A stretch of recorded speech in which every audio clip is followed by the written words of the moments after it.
Minnesota State Nursing Assistant Skill Videos. Unit 5, Vital Signs and Oxygen Safety. Skill 10, Blood Pressure Manual. Blood pressure is an important indicator of health. The blood pressure shows how well the heart is working. Disposable gloves should be worn if the resident has draining wounds or the skin is broken on the arm where the blood pressure equipment is placed. Supplies for Skill 10, taking a manual blood pressure, includes a blood pressure cuff, a stethoscope, alcohol wipes, and paper and pen to record results.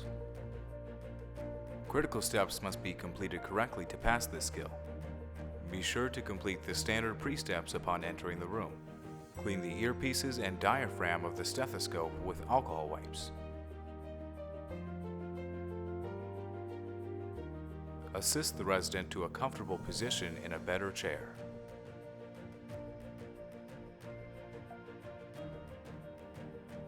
Loosen clothing from the resident's arm and position arm with palm up and upper arm exposed. Locate the brachial artery on the inner area of the arm. Bend of elbow. Place the blood pressure cuff snugly around the upper arm. The cuff should be approximately 1 inch above the bend of the arm, with the arrow pointed directly to the brachial artery.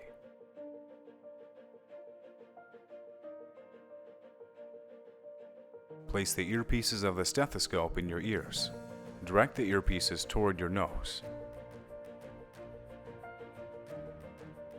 Feel for the brachial artery on the inner area of the arm, which is located where the elbow bends. Place the diaphragm of the stethoscope over the brachial artery. Tighten the thumb screw of the valve on the rubber bulb clockwise with your dominant hand. Inflate the cuff and raise the needle on the dial to approximately 160 millimeters or 180 millimeters of mercury. If a beat is heard immediately upon cuff deflation, completely deflate the cuff and wait 1 minute to retake the blood pressure or use the other arm if appropriate. Re-inflate the cuff to no more than 200 millimeters of mercury or inflate the cuff to 30 millimeters of mercury beyond where the beat was last heard. Open the thumb screw of the valve slightly. Allow air to escape and the needle to drop about 2 to 4 millimeters per second. Watch the gauge carefully. Listen and read the first clear sound heard, which is the systolic reading. Allow the air to continue escaping slowly. Listen carefully for the last sound, which is called the diastolic reading. Loosen the thumb screw quickly and release all air from the cuff. Remove the cuff and stethoscope. To retake a blood pressure, never re-inflate the cuff without releasing all the air and waiting for 1 minute.